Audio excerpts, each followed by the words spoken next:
আমি আজকে চাল কুমড়া দিয়ে মুগ ডাল রান্না করব। তবে রান্নাটা আমি একটু ভিন্ন স্টাইলে করব। চুলায় একটি প্যান দিয়ে দিলাম। একে একে আমি চাল কুমড়া মুগ ডাল দিয়ে দিলাম।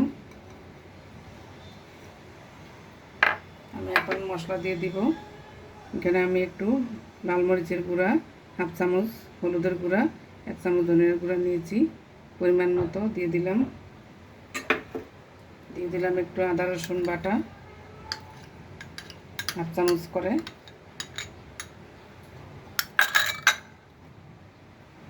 স্বাদ মতো লবণ দিয়ে দিলাম।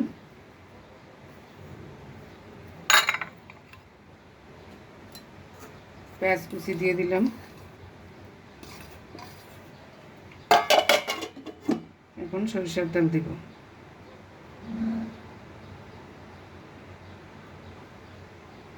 পরিমাণ মতো তেল দিয়ে আমি এটাকে একটু মাখিয়ে নিচ্ছি। মাখানো হয়ে গিয়েছে। এখন আমি চুলাটা অন করে দিচ্ছি। আর সামান্য পরিমাণে একটু পানি দিয়ে দিব, কারণ চাল কুমড়া থেকে নিজেই পানি উঠে।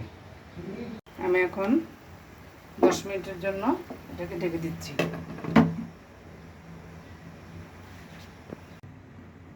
10 মিনিট পর ফিরে আসলাম। আমার রান্নাটা হয়ে গিয়েছে। চাল কুমড়াগুলি একদম সফট হয়ে গিয়েছে। এটা ভাত রুটি দুটোর সাথেই খাওয়া যায়। আপনারা চাইলে এভাবে ট্রাই করতে পারেন।